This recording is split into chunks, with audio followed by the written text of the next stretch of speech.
You're listening to Swift News, your daily news briefing in just 10 minutes.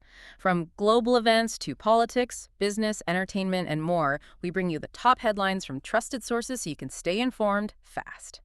This is episode 3, and it's May 6, 2025. Let's get into today's stories. Okay, so that gives you the headlines, but there's just so much information coming at us every single day, isn't there? Oh, absolutely. It can be overwhelming. Exactly. So today, we want to take a bit more time, sort of cut through that noise, and really dive into what some of these stories actually mean for you. Yeah, looking beyond just the headline to the real-world impact, we'll touch on politics and global affairs, business, sports, culture. Environment, science, and some key events and human stories as well, trying to connect those dots. It's amazing how often something happening, halfway across the world can ripple outwards and affect things closer to home. Let's start with politics and global affairs then. There was that incident near Israel's Ben Gurion airport. A Houthi missile from Yemen came close to a U.S. plane. That sounds, well, serious. It is, yeah, a very near miss. And the potential consequences are pretty significant. Any escalation there, especially potential Israeli retaliation or tighter Gaza control, it just adds fuel to the fire. And that fire can spread, economically speaking. Definitely. Instability in that region almost always rattles oil markets. So you could see prices at the gas pump start creeping up. Plus, the humanitarian situation in Gaza is already dire, and further conflict makes aid delivery even harder, which has knock-on effects on global food security and costs. Right. And speaking of tensions, India stopping water flow to Pakistan. That's another escalation, isn't it? It is. Water is becoming such a critical resource globally, and using it like this, well, it ramps up border threats. Yeah. But it can also disrupt agriculture, trade. So that could mean certain goods, maybe food items, become harder to get or more expensive for you? It's possible, yeah. Yeah. It affects supply chains that might seem distant, but can eventually impact what's on your shelves. Okay, moving to Europe. Romania's presidential election might see a rerun, and the potential winner, George Simeon, he's described as a far-right. That's the label, yes. And his anti-Ukraine stance is notable. If Romania pulls back its support, it could potentially weaken NATO's united front. And a weaker NATO that affects global stability overall. It could, indirectly. Shifts in alliances and security postures in Europe can eventually influence economic relationships and, general market confidence. Meanwhile, the war in Ukraine itself escalates, drone attacks reaching Moscow, causing casualties. Yeah, that's a significant development.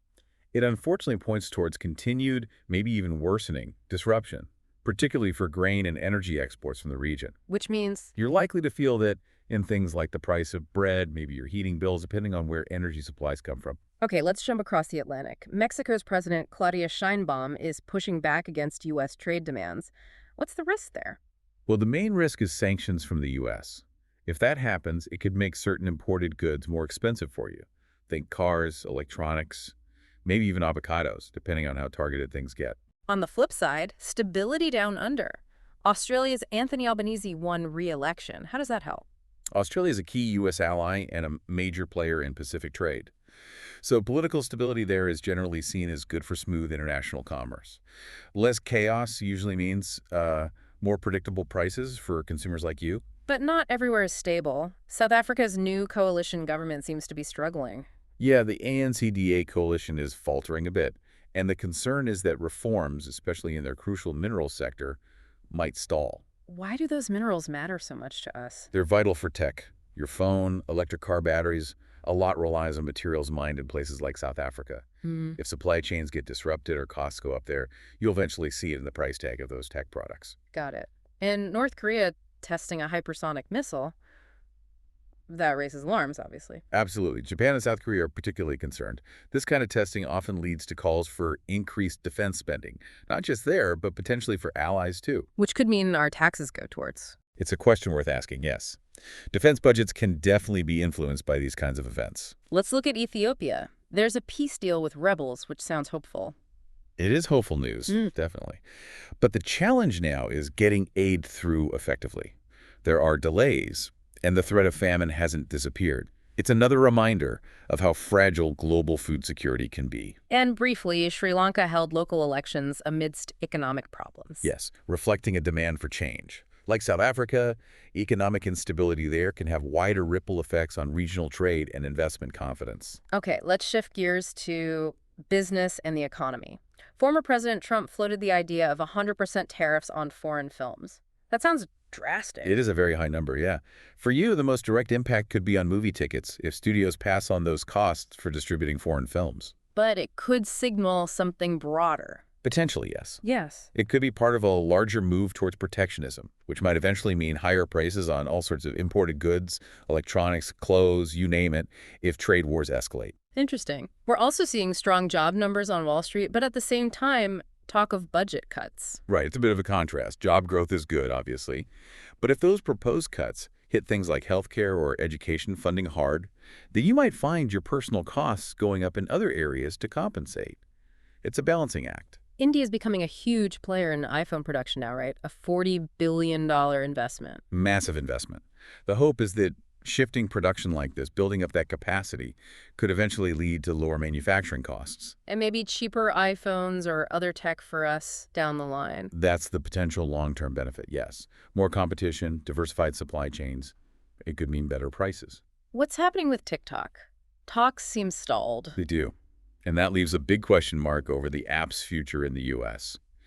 For the millions of users, a ban is still a possibility, which would obviously disrupt things for creators and viewers alike. China is trying to boost its economy with a huge stimulus, $1.4 trillion.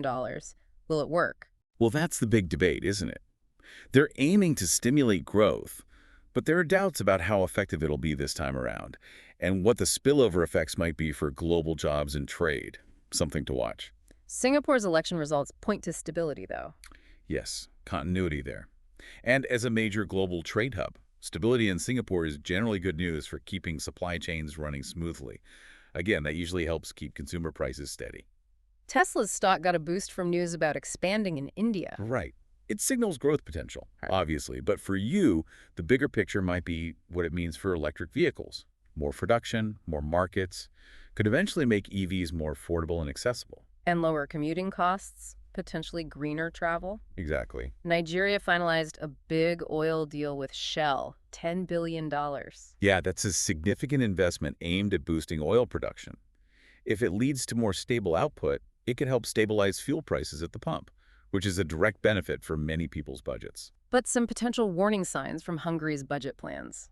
There's some nervousness, yes. A budget seen as risky within the EU can create ripples in European financial markets. So if you have investments, it's just something to be aware of, that potential for volatility. Okay, let's hit the sports world quickly. IPL cricket, who's moving up?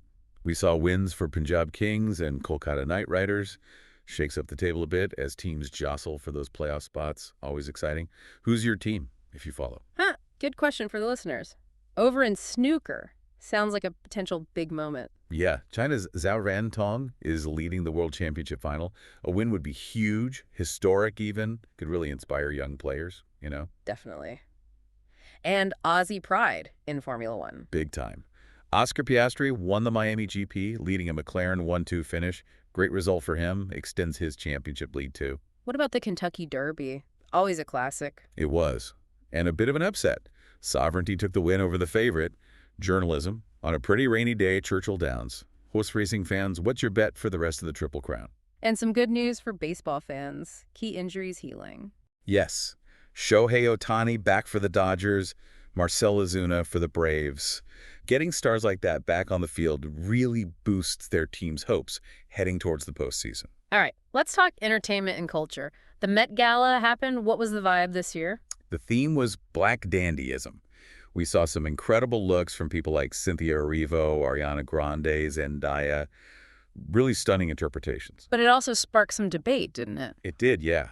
The high ticket prices, the sheer opulence. It always seems to reignite conversations about wealth gaps and economic divides, Yeah. you know, glamour mirroring reality in a way. Something new to watch on Netflix soon. Looks like it. A drama called Sirens is coming, starring Millie Alcock, who people might know from House of the Dragon, and Julianne Moore. Yeah. Sounds like one to potentially add to your binge list. On a sadder note, the death of South Korean actress Kim Se-ron. Yes, very tragic. And it's brought mental health awareness back into the spotlight, especially within the pressures of the entertainment industry. A difficult reminder to prioritize wellness. Star Wars fans had their moment too. They did. Revenge of the Fifth, the day after May the 4th, was all over social media. Lots of memes, cosplay, just fans globally sharing their love for that universe. A bit of fun escapism. And a big birthday in tennis. Carlos Alcaraz turned 22. It's kind of amazing he already has 18 ATP titles. Pretty inspiring for young athletes chasing big dreams. Finally, a Bollywood filmmaking waves. Yeah, Amir Khan has a new film out that tackles caste issues. Films like that, they have the potential to really spark conversations, maybe shift perspectives a bit. What's your cultural pick this week? Always good to have options. Let's move to environment and science. An earthquake in Indonesia. Yes, a 6.2 magnitude quake off Sumatra. It triggered tsunami alerts. Thankfully, those seem to have passed without major incident, but it's a stark reminder of nature's power and the need for preparedness. But some positive news from SpaceX. Absolutely. Another successful test flight for Starship. It's a big step forward for their Mars mission plans. Makes you think maybe your future vacation could actually be cosmic one day. Huh? Maybe. Closer to Earth, though, serious concerns about Australia's Great Barrier Reef. Very serious.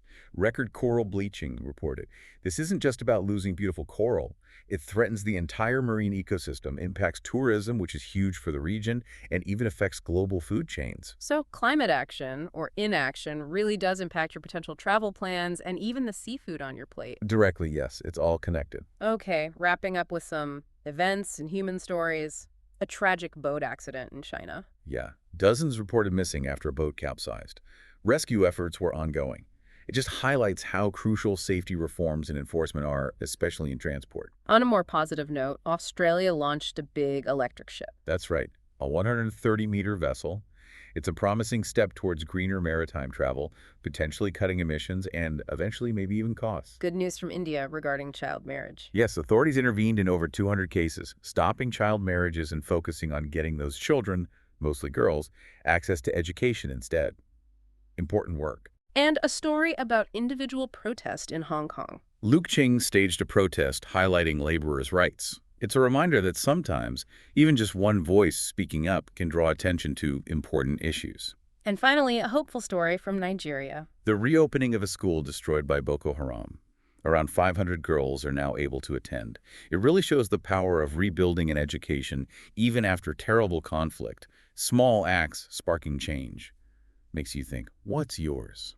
That's a powerful way to end. So we've covered a lot from potential shifts in global power and trade impacting your wallet, to environmental changes affecting where you might travel or what you eat, to these really human stories of struggle and resilience. It really shows how interconnected everything is, doesn't it? It really does. So thinking about everything we've touched on today, what single event do you think might have the most lasting impact on your own life? Something to ponder. Definitely food for thought. Thank you for joining us for this deep dive into the day's news.